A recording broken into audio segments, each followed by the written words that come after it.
I've been quoting Koans, quite frequently in my teishos, and if I look around when I do that, you're sitting there kind of glazed-eyed. So I'm not sure what's getting through. Chad was asking me last week, what is all this about? What does it all mean? And Judy suggested that maybe, it's a whole Eastern way of approaching reality that may be a little alien to you, to us. In any case, I'm going to talk about koan, what they are. I'm going to try and get some basic information out there instead of presuming that you're all experts on this stuff. Koan it means public case. Koan means public case.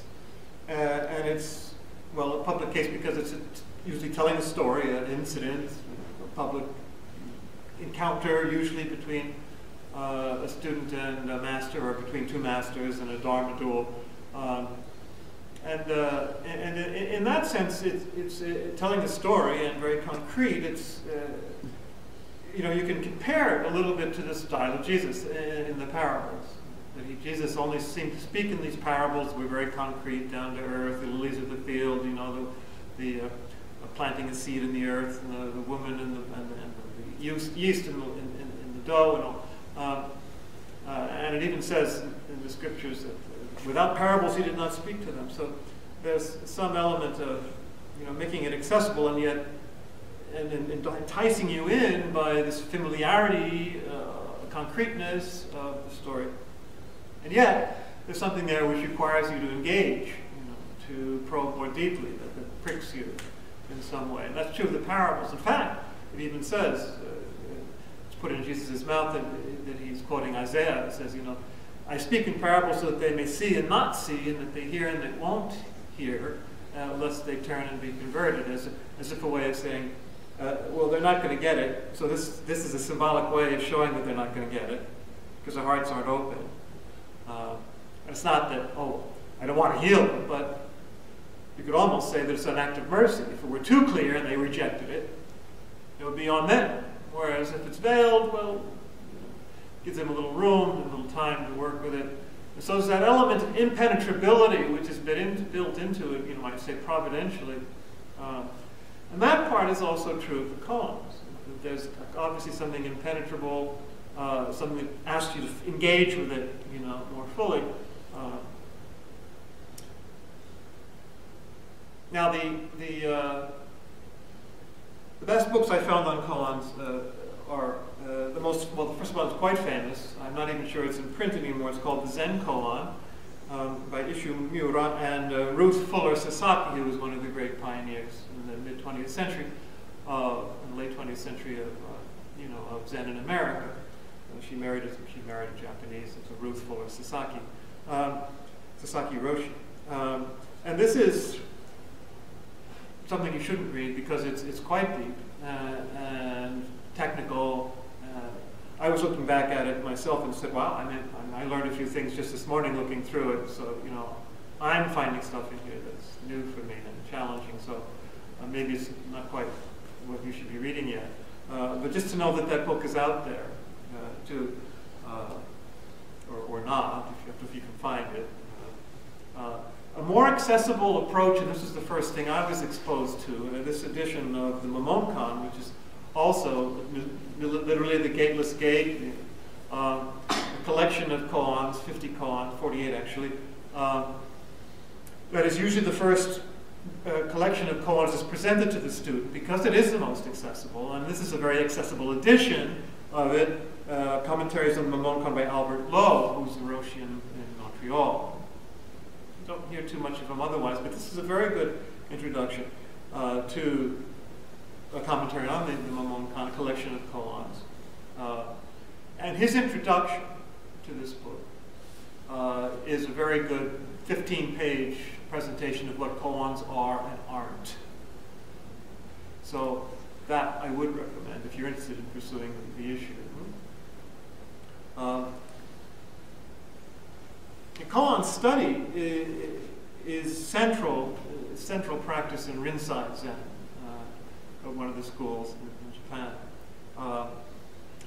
Whereas the more, and Rinzai Zen is, as you may know, is the sword-wielding, stick waving, kind of real in-your-face type of Zen, which is can be a little off-putting to us in the West. The Soto school, which we're more associated with in our lineage, you know, is just more the Shikantazo, the sit and just sit and do it. You know. But the currents that go into our particular lineage, my particular lineage, have both. And that's why we sit, and yet we also look at the koans in our training. Anyway, that's just a little bit of the background of it. The koans are stories that go back, most of them, to the great golden age of Chinese Zen, which is the Tang Dynasty, a period of great political stability, just like the Pax Romana, the Roman peace when Christianity spread. These Zen stories, you know, came together and were spread by the great masters of the 8th and 9th centuries in China. And these were then collected into various collections. The Momonkan 13th century, what we call the Middle Ages in Japan. Our Middle Ages corresponds to our Middle Ages in Japan. They were brought originally, of course, in Chinese and then brought over to Japan during that time period. The Blue Cliff record is more Rinzai, and it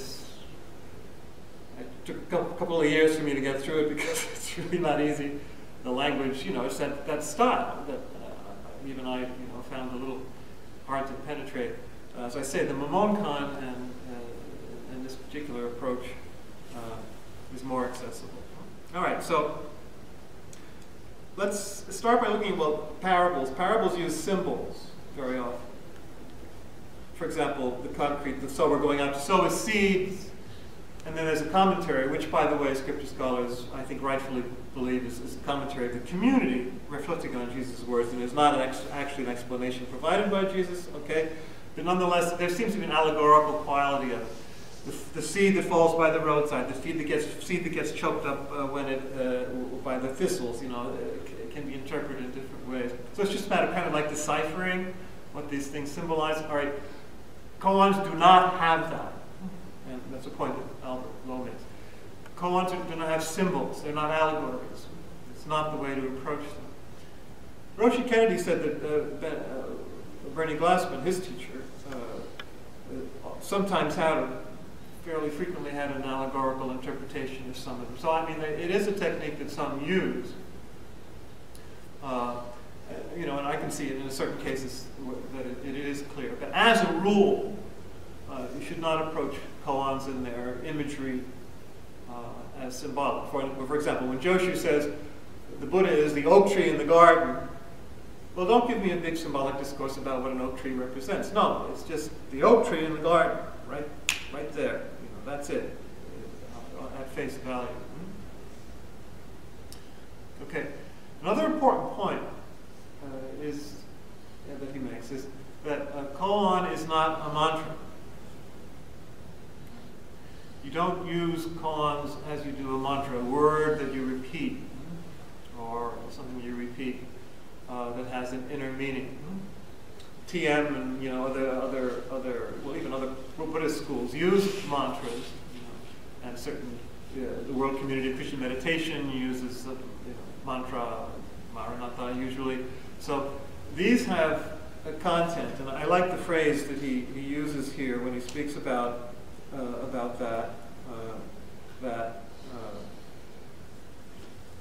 when he speaks about it, the not being a mantra. Let's see, what's the phrase he uses?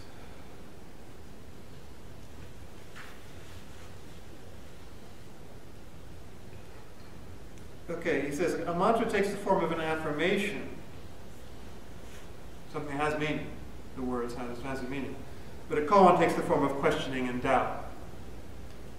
It's not affirming something. It's not a word that has an inner meaning to it. It's something else.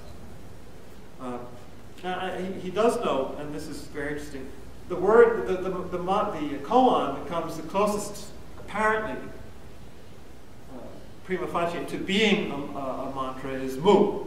We've spoken about that before. It's the first koan in the Mamonkan, so it's the most accessible koan of the most accessible collection of koans, and it's normally the koan that a student starts with when he or she starts studying koans with a teacher.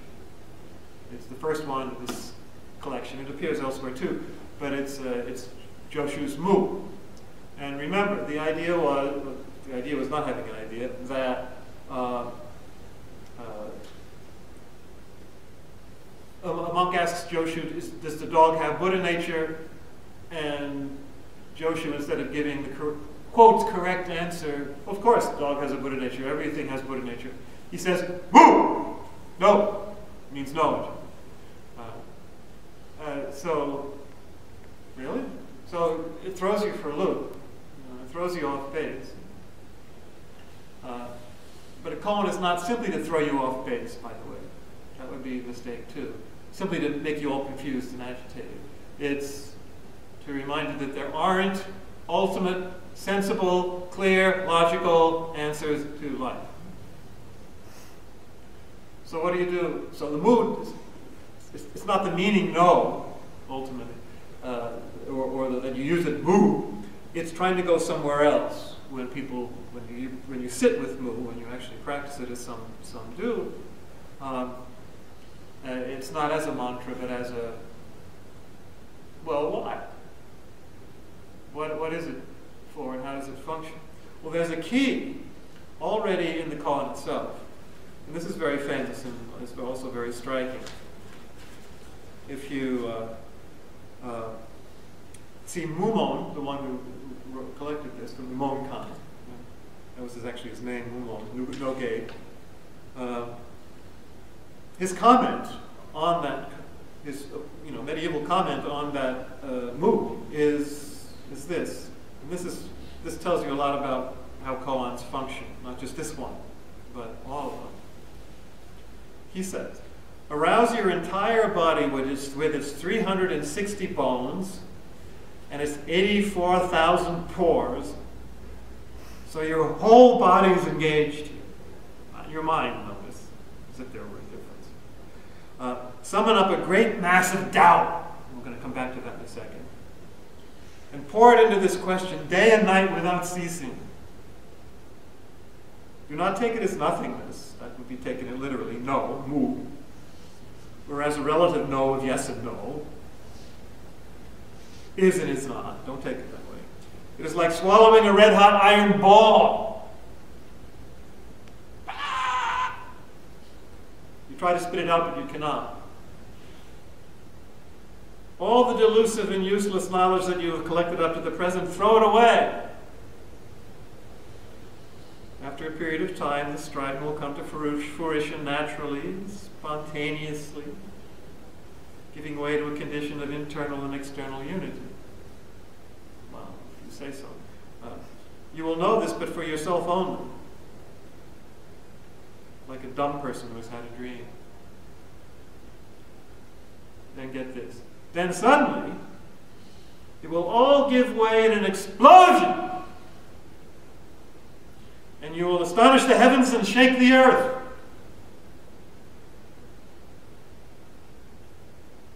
You will be as if you have seized the great sword of Kanu. If you meet the Buddha, you kill the Buddha. If when you meet the patriarchs, you kill the patriarchs. On the brink of life and death, you have the great freedom. In the four modes of existence of the 6 rebirths, you enjoy a samadhi of innocent delight. Wow. So is that what happens? Every ounce of energy you have must be expended on it. So let's go into this a little bit.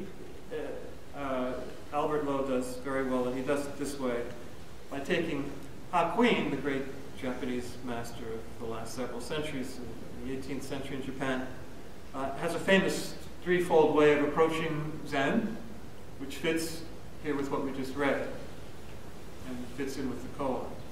You must have faith. Interesting word. I wish I knew the sign and the ideograph and the calligraphy and the exact meaning, but translated faith, doubt. We just heard that. and perseverance. That's the way you have to approach Zen and approach the koans. And he explains faith pretty well here. He says, you know, we do know already. That's what Zen is saying, what Buddhism is saying. Any mystic will say, we already know, but we don't know that we know. We have to wake up to it.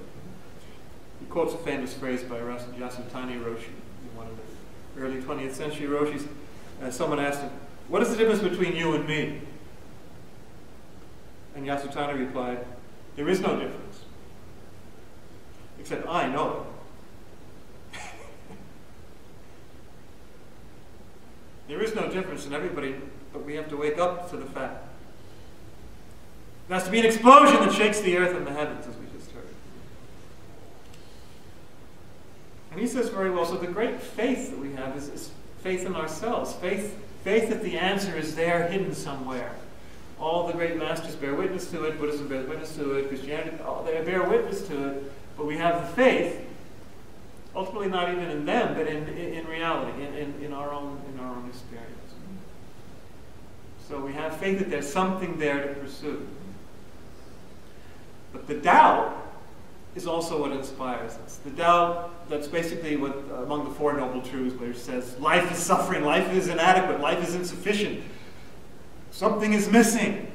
The inner doubt and the turmoil and the anxiety, which he refers to on the previous page. And he says, you know, the illogic and impossibility of our situation is mirrored one way or another in all koans. The illogic and impossibility of our existential situation. That's why koans are illogical and impossible, because so is life. And deep down we know that, we have to wrestle with it. So the koans get us to wrestle with it. They don't just get us out of our mind, but they get us deep down into all the 84,000 pores and 360 bones of our body to wrestle with our existential angst. Most people, when they try to sit, they zoom up again because they can't face it. But that's the doubt. And the faith is there too. There's a way out here, as the Noble Truths also say. Eightfold Path, sitting, to see things as they really are. So as he says very well, the koan is not a Chinese riddle, an enigma, but a question of life and death. Of our own spiritual life and death. Working on a koan is to work on ourselves. We must make it our own.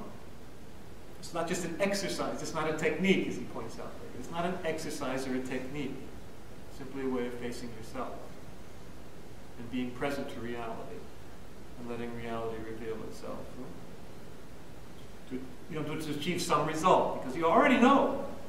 You can't be striving for something using a technique or an exercise to get somewhere, because then you'll get somewhere and it won't be it, because it is right here and now.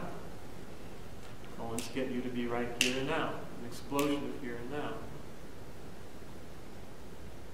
So that's, and perseverance obviously, so you have to keep going at it, no matter how many years it takes, or how many seconds it takes. Swallow the iron ball. Don't let your mind rest upon anything yet. So, it's also clear, as he points out, the koans have no teaching, unlike parables. Koans don't have a teaching. They're not saying, oh, this is something you must learn about life that can be specifically formulated from this koan. No. It's saying, zoom right into life, and that's its own answer. The experience is the teaching, if you want, but there's no teaching that you have to kind of absorb on any logical level. It's a wrestling with reality and with yourself, with your own inner situation. Life is inadequate. So those are all points that he makes. No symbols, it's not a technique, it's not a teaching, it's not a mantra. And all that's very important. I've never seen it formulated so clearly anywhere else that I've found. And then those, and there are different kinds of koans, this book talks about too. Breakthrough koans at the beginning, completion koans, nanto koan, difficult koans for those who are advanced. That's not important right now. But he does have a point on a little bit on the breakthrough koans, which I also like to conclude with. There's an illustration, you know, of how this can work. My definition, if I want a one-word definition, I wanted to communicate a one-word definition or use for myself a one-word definition of what a koan is, it would be, it's a catalyst. And I'm not getting that from him, this is my own idea. A koan is a catalyst. It's something that can nudge you and push you to do what you need to do to wake up. It, as you see in the stories about the masters and the students and the masters, it reflects enlightenment. It's a story about enlightenment, normally about people breaking through and waking up. In that sense, it's a catalyst. But it also nudges you then to have similar experience by your engagement with it in your own life. Down in every pore and every bone, as you kind of wrestle with your own inner doubt, your own situation, and being present, in other words, to yourself and to reality. So, breakthrough koan, is a breakthrough koan. I've seen it many times function that way. The teachers often use it that way. But I'd like to use, just as an example, Hakuin, and he quotes that too. Hakuin's famous koan about, everybody knows this koan, but they don't know what's Hakuin's. What is it? The sound of one hand clapping. Right? You've all heard it. I think the original has something like the sound of one hand. Period. But anyway, it just comes down and he presents it as, you know, sound of one hand clapping. So, of course, it's illogical and impossible, right? It's no solution to say, all right, it's not it. Because how can one hand clap?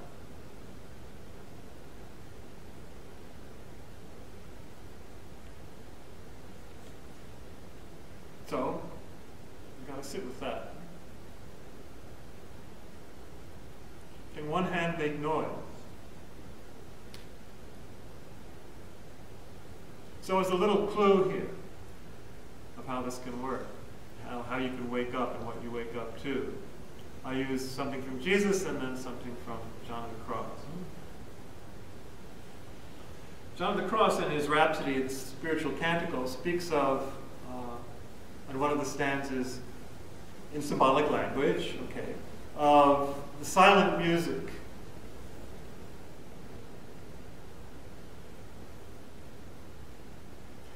The silent intensity of reality is music, or the Platonic music of the spheres.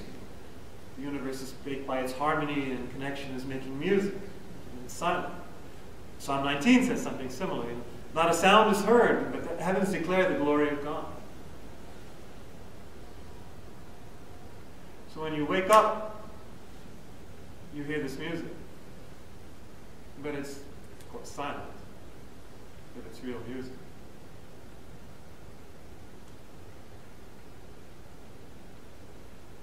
You hear it? One hand clap.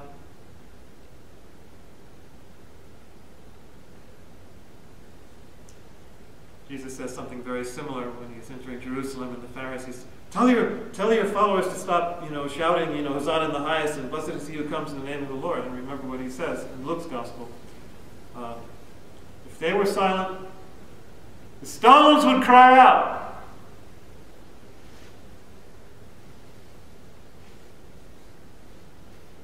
The stones were crying out.